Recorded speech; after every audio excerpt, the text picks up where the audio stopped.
শেষ করি। গল্পটা বর্ণনা করেছেন ইবনু হিব্বান ওনার একটা গ্রন্থের নাম রওদাতুল উকালা। ওনার নাম হচ্ছে আব্দুল্লাহ ইবনে মুবারক, অনেক বড় মুহাদ্দিস, ইমাম বুখারীর উস্তাদ। হজে গিয়েছিলেন, হজ বিশ্বনবীর কবর জিয়ারত শেষে হজ করে ফিরতেছেন। হঠাৎ তিনি দেখতে পেলেন মরুভূমিতে কাপড় জড়িয়ে, চাদর জড়িয়ে এক বৃদ্ধা মহিলা শুয়ে আছেন। গল্পটার নাম হচ্ছে আল মুতাকাল্লিমাতু বিল কুরআন, মানে যে নারী সবসময় শুধু কোরআন দিয়ে কথা বলে। গল্পের নাম কি? যে নারী শুধু কি দিয়ে কথা বলে? কোরআন দিয়ে কথা বলে। হজ করে ফিরতেছেন, হঠাৎ দেখেন এক বৃদ্ধা মহিলা, বয়স্ক মহিলা, চাদর গায়ে দিয়ে শুয়ে আছে। তো এটা অনেক বড় একটা কনভারসেশন, আমি কনভারসেশনটা আপনাদেরকে শোনাই। উনি কাছে গেলেন, যে সালাম দিলেন, আসসালামু আলাইকুম রাহমাতুল্লাহ। সালামের উত্তরে বৃদ্ধা মহিলা স্বাভাবিকভাবে উত্তর না দিয়ে একটা কোরআনের আয়াত তেলাওয়াত করলেন। তিনি তেলাওয়াত করলেন, সালামুন কাওলাম মির রাব্বির রহিম, মানে দয়াময় প্রতিপালক আল্লাহর পক্ষ থেকে তোমার প্রতিও সালাম। এটা একটা কোরআনের আয়াত, কিন্তু এটা দিয়ে উত্তর হয়ে যায় সালামের। কি বলেন? আচ্ছা, গেল। এবার আব্দুল্লাহ ইবনে মুবারক জিজ্ঞেস করলেন, মাযা তাসনাঈনা ফি হাযাল মাকান, এখানে কি করেন আপনি? কি করতেছেন একা একা? এই প্রশ্নের উত্তরও ভদ্রমহিলা একটা কোরআনের আয়াত তেলাওয়াত করে দিলেন। উনি তেলাওয়াত করলেন, ওয়ামাই ইউদলিল ফালা হাদিয়া লাহ, মানে আল্লাহ যার পথ ভুলায় দেয় তার পথ দেখানোর কেউ নাই। মানে বুঝাইতে চাইলেন আমি পথ হারাই ফেলছি। কি বুঝাইতে চাইলেন? পথ হারাই ফেলছি, মানে উনি এমন ভাবে কোরআনের আয়াত চুজ করে যাতে উত্তর হয়ে যায়। তো এবার উনি জিজ্ঞেস করলেন, আইনা তুরিদিন, তো পথ হারাই ফেলছেন তো বুঝলাম, আয়াত থেকে এটা বোঝা যায়, তো আপনি কোথায় যাচ্ছেন? ডেস্টিনেশন কোথায়? উনি আবার একটা আয়াত তেলাওয়াত করলেন, সুবহানাল্লাযী আসরা বিআবদিহি লাইলাম মিনাল মাসজিদিল হারামি ইলাল মাসজিদিল আকসা। রাসূল সাল্লাল্লাহু আলাইহি ওয়াসাল্লাম মেরাজের আগে যে ইসরা হয়েছিল, মসজিদুল হারাম থেকে মসজিদুল আকসায় রাসূল সাল্লাল্লাহু আলাইহি ওয়াসাল্লামকে আল্লাহ নিয়েছিলেন, এটা তেলাওয়াত করলেন। তো বুঝাতে চাইলেন আমিও আপনার মতো হজে আসছিলাম মসজিদুল হারামে, আর যাচ্ছি মসজিদুল আকসা, মানে ফিলিস্তিন আমার বাড়ি। মসজিদুল আকসা কোন দেশে? ফিলিস্তিনে। আয়াত এমন ভাবে উনি পিক করেন যাতে করে উত্তর হয়ে যায়। উনি বোঝাতে চাইলেন আমিও হজ করতে এসেছিলাম, যাচ্ছি কোথায়? ফিলিস্তিন, মসজিদুল আকসা যে দেশে আছে। তো উনিও বুঝে গেলেন যে তাহলে আপনি মসজিদুল আকসায় যাচ্ছেন। এবার জিজ্ঞেস করলেন, আনতুম মুনযু কাম ফি হাযাল মাকান, তো এখানে একা একা পড়ে আছেন কয়দিন? আবার কোরআনের আয়াত, সালাসা লায়ালিন সাবিয়া, টানা 3 দিন 3 রাত এখানে আছে, এটা কোরআনের আয়াত একটা। আবার জিজ্ঞেস করলেন উনি, মা আরা মাআকি তাআমান তাআকুলিন, তো একা যে পড়ে আছেন আবার 3 দিন, তো আপনি খাচ্ছেন কি? বেঁচে আছেন কিভাবে? ভদ্রমহিলা আবার একটা আয়াত তেলাওয়াত করে দিলেন। তিনি পড়লেন, হুয়া ইউতঈমুনি ওয়া ইউসকিন, ইব্রাহিম আলাইহিস সালামের কথা, যে ওই আল্লাহ তাআলাই আমারে খাওয়ায়, আল্লাহই আমাকে পান করায়। আল্লাহ তাআলা ব্যবস্থা করেছেন আমার। তো এইবার উনি অবাক হচ্ছেন, আমি এত বড় মুহাদ্দিস আব্দুল্লাহ ইবনে মুবারক, ইমাম বুখারীর উস্তাদ, আমি স্বাভাবিকভাবে কথা বলি আর যাই প্রশ্ন করি একটা আয়াত তেলাওয়াত করে দেয় আর ওটা দিয়ে উত্তর হয়ে যায়। কি মহিলার সন্ধান পেলাম? তো উনি বলতেছে, ফাবি আইয়ি শাইইন তাতাওয়াদ্দাইন, 3 দিন যে এখানে আছেন মরুভূমির বালুর মধ্যে, ওযু করেন কিভাবে? উনি আবার একটা আয়াত তেলাওয়াত করলেন, ফা ইন লাম তাজিদু মাআন ফাতায়াম্মামু সাঈদান তাইয়্যিবা, না আল্লাহ এই আয়াতে বলেছেন যদি তোমরা পানি না পাও পবিত্র মাটি দিয়ে তায়াম্মুম করে নিও। তো বুঝাতে চাইলেন পানি নাই তো কি হয়েছে, বালু তো আছে, আমি তায়াম্মুম করে নামাজ পড়ি। আল্লাহু আকবার। এবার উনি বললেন, ইন্না মাইয়া তাআমান আলা তাকুলিন, আমার ব্যাগে তো কিছু খাবার আছে, আপনি কিছু খাবেন? আবার কোরআনের আয়াত, সুম্মা আতিম্মুস সিয়ামা ইলাল লাইল, আল্লাহ এক আয়াতে বলেছেন তোমরা রোজা ফজর থেকে শুরু করে সন্ধ্যা পর্যন্ত পূর্ণ করো। তো বুঝালেন আমি রোজা রাখছি। কি বুঝালেন? রোজা রেখেছি। এবার উনি একটু মাসালা খাটাইতে চাইলেন, ভাবলেন যে বুড়ি তুমি আমার সাথে শুধু কোরআন দিয়ে উত্তর দিচ্ছ, দাঁড়াও তোমাকে আমি আটকাইতেছি। উনি মাসালা খাটাইলেন যে ফাকুলতু লাহা লাইসা হাযা শাহরু রমাদান, তো রোজা রাখছেন মানে এটা তো রমজান মাস না, হজ করে ফিরতেছি আমরা জিলহজ মাসের শেষের দিক, কিসের রোজা? ওই মহিলা আবার একটা আয়াত তেলাওয়াত করলেন যে ওমান তাতাওয়া খায়রান ফা ইন্নাল্লাহা শাকিরুন আলিম, আমি রমজানের ফরজ রোজা তো রাখিনি, এখন আমি নফল রোজা রেখেছি। আয়াতের অর্থ হচ্ছে তোমরা নফল যা করো এগুলোর প্রতিদান আল্লাহ তোমাদের বুঝিয়ে দেবে। রমজান না ঠিক আছে জিলহজ, কিন্তু আমি কি রোজা রেখেছি? নফল রোজা। এইবার উনি ধরছেন মাসালা, এবার বলতেছে উবি হালান আল ইফতার ফিস সাফার, সফরে তো রোজা ভাঙা যায় আছে, রোজা তো ভাঙা যায়, খান একটু।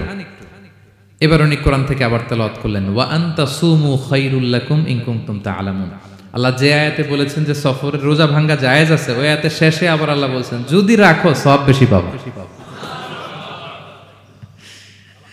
কেউ অসুস্থ হলে রোজা ভাঙবে, সফরের রোজা ভাঙবে। এই আয়াতের শেষে হচ্ছে ওয়া আনতা সুমু খায়রুল লাকুম ইন কুনতুম তা'লামুন, তবে রোজা যদি রাখো এটা ভালো যদি তোমরা বুঝতে। এবার উনি আর যাবে কোথায়, দিশেহারা হয়ে এবার জিজ্ঞেসই করে ফেলছে লিমাদা লা তুকাল্লিমিনি মিসলা মা উকাল্লিমুকি। আচ্ছা মা, এবার বলেন আমি আপনার সাথে যেভাবে কথা বলি আপনি এইভাবে কথা বলেন না কেন? কিছু জিজ্ঞেস করলে কোরআনের আয়াত বলেন কেন? আমি কথা বলতেছি আপনি আমার সাথে এভাবে কথা বলেন, কিছু জিজ্ঞেস করলে কোরআনের আয়াত কেন? এটার উত্তরে উনি আরেকটা কোরআনের আয়াত উনি পড়লেন, মা ইয়ালফিযু মিন কাওলিন ইল্লা লাদাইহি রাকীবুন আতীদ।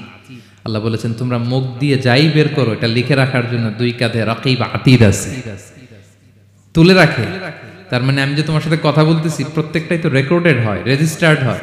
সো এমন কিছু বলি যেটাতে সওয়াব হয়, যেটাতে ভুল না হয়। আল্লাহু আকবার, সুবহানাল্লাহ। কি নারী ছিল, কেমন নারী তিনি ছিলেন?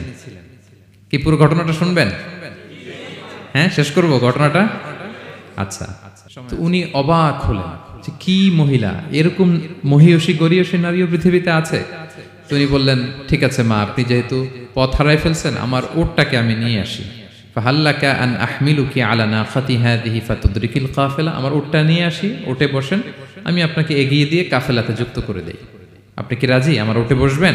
আবার কোরআনের আয়াত, ওমা তাফআলু মিন খাইরিন ফাইনাল্লাহা বিহি আলিম, তোমরা যত ভালো কাজ করো আল্লাহ সেটা জানেন। মানে তোমার এই ভালো কাজ আল্লাহ জানেন, আল্লাহ এর প্রতিদান দিবেন।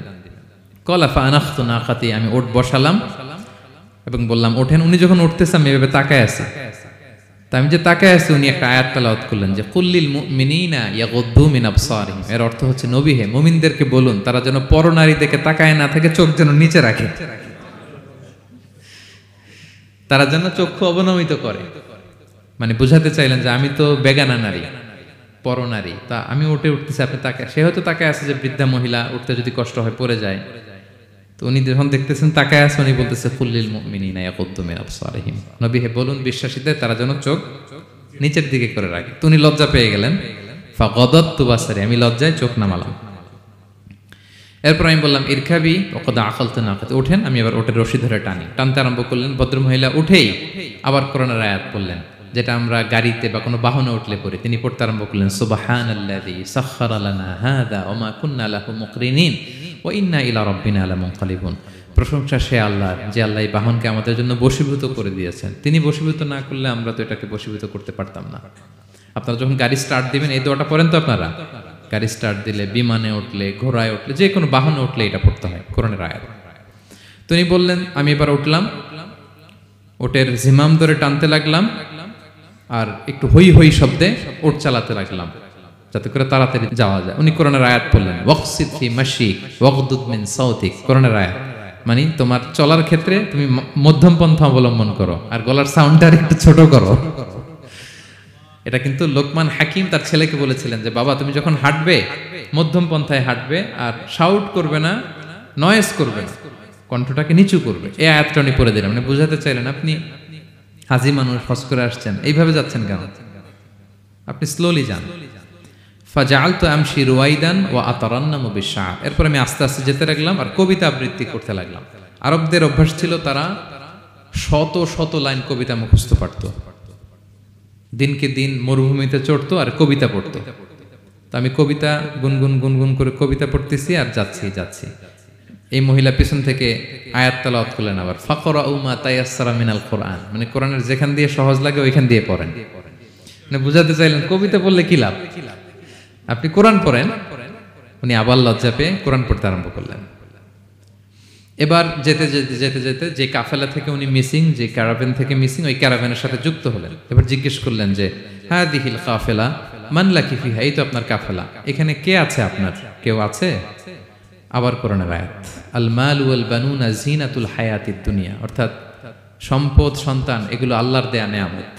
এটা দিয়ে বুঝাতে চাইলেন হ্যাঁ আমার কিছু সন্তানাদি আছে। উনি বুঝতে পারলেন ফা আলিমতু আন্নাল্লাহা আওলাদান ফিহা, আমি বুঝলাম যে ওনার সন্তান সন্ততি এখানে আছে। এইবার একটা চান্স পেয়ে গেছে আব্দুল্লাহ ইবনে মুবারক।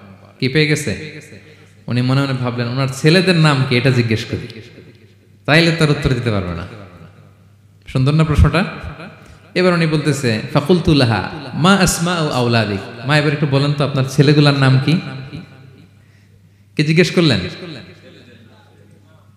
এটা তো আর নান্টু বল্টু সল্টু তো আর কোরআনে পাওয়া যায় না। আমরা নাম রাখি কি? সল্টু বল্টু। সল্টু বল্টু কোরআনে আছে? নাই। তো উনি এবার চান্স নিলেন, এবার জিজ্ঞেস করি আপনার ছেলের নাম কি? এইবার আর উত্তর থাকবে না, অনেকক্ষণ আমার সাথে ইয়ে করছেন আপনি। তো জিজ্ঞেস করতেছে লাহা ওয়ামা আসমাউ আওলাদিক, আপনার ছেলেদের নাম কি একটু বলেন তো। এই প্রশ্নের উত্তরে উনি 3টা আয়াত তেলাওয়াত করছেন। এতক্ষণ তো একটা, এখন কয়টা? এখন 3 নম্বর গিয়ারে চালাইতেছে। উনি প্রথম আয়াত তেলাওয়াত করলেন ওয়াত্তাখাযাল্লাহু ইব্রাহিমা খলিলা, এরপরে বললেন ওয়া কাল্লামাল্লাহু মূসা তাকলিমা, সবশেষে বললেন ইয়া ইয়াহইয়া খুযিল কিতাবা বিকুওয়া। আল্লাহু আকবার।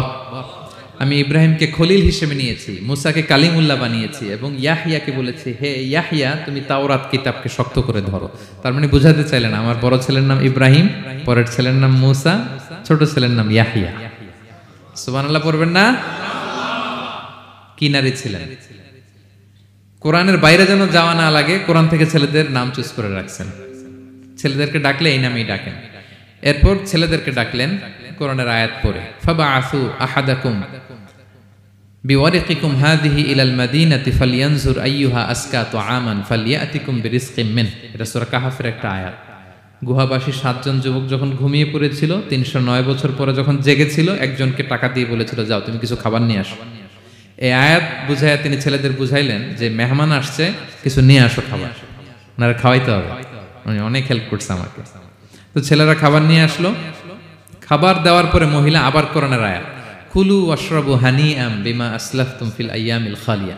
এটা আসলে আল্লাহ তাআলা জান্নাতীদেরকে বলবেন। আমরা যখন জান্নাতে ঢুকবো আল্লাহ বলবে কুলু ওয়াশরাবু হানিআম বিমা আসলাফতুম ফিল আইয়ামিল খালিয়া। এই দুনিয়াতে এত জুলুম নির্যাতনের শিকার হয়েছে, এত নেক কাজ করেছো, প্রতিদান হিসেবে আজকে জান্নাতের এই নাজ নেয়ামত ভোগ করো। বৃদ্ধ মহিলা এই আয়াতটা বললেন, তার মানে মরুভূমিতে অনেক কষ্ট করেছেন আপনি আমার জন্য, এখন আপনি আমার পক্ষ থেকে এই হসপিটালিটি, রিসেপশন, এই আপ্যায়ন গ্রহণ করুন। এবার উনি বলতে আরম্ভ করলেন, ছেলেদেরকে বললেন কুলতু আল আনা তুআমাকুম আলাইয়া হারাম, এই ছেলেরা এই খাবার আমার জন্য হারাম, হাত্তা তুখবিরুনি বিআমরিহা, যতক্ষণ না এই মহিলাকে, এর হিস্ট্রি যতক্ষণ না আমার না বলো। আগে বলে এই ভদ্র মহিলা কে, কি তার ঘটনা, যতই দেখছি অবাক হচ্ছি, যতই শুনছি অবাক হচ্ছি, কে সে? যাই বলি শুধু কোরআন দিয়ে বলে, ঘটনাটা কি? এবার ছেলেরা বলল ফাকুলু হাযিহি উম্মুনা, ইনি আমাদের মা। লাহা আরবাউনা সানা, ওনার বয়স 40 বছর। লাম তাতাকাল্লাম ইল্লা বিল কুরআন, জীবনে কোনোদিন কোরআন ছাড়া মুখ দিয়ে অন্য কোনো কথা বলে নাই। মাখাফাতা আন তাযিল্লা ফায়াসখাতা আলাইহির রহমান, এই ভয়ে যে কোন কথায় আল্লাহ আবার নারাজ হয়ে যায়, আমার কোন কথায় আবার কোন ভুল হয়ে যায়, আমার কোন কথায় আবার রহমান আমার উপর নারাজ হয়ে যায়। এজন্য আমরা আমাদের জন্মের পরে জীবনে আমার মাকে কোরআন ছাড়া কোনো কথা বলতে শুনিনি। অবাক হলেন আব্দুল্লাহ ইবনে মুবারক, ইমাম বুখারীর উস্তাদ। উনি খাবার হাতে নিয়ে এবার বললেন যে উনি তো অনেক আয়াত বললো, এবার আমি একটা আয়াত বলি। খাবারটা নিয়ে উনি পড়তে আরম্ভ করলেন। ফাকুলতু, উনি বললেন, আমি বললাম যালিকা ফাদলুল্লাহি ইউতিহি মান ইয়াশা, এটা আল্লাহর বিশেষ অনুগ্রহ, ফজল, এটা আল্লাহ সবাইরে দেয়, যাকে চায় তাকে দেয়। সুবহানাল্লাহ পড়ে। এটা আল্লাহর বিশেষ অনুগ্রহ, তিনি সবাইকে দান করেন না, যাকে চান তাকে দেন। তোমাদের মা অনেক মহিয়সী গরিয়সী একজন মাতা তোমরা পেয়েছো। এই হচ্ছে ঘটনাটা। আল মুতাকাল্লিমাতু বিল কোরআন, যে নারী তার জীবনের পুরো সময়টা শুধু কোরআন দিয়ে কনভারসেশন করেছেন, কথা বলেছেন। যেই প্রশ্নই তাকে করা হয়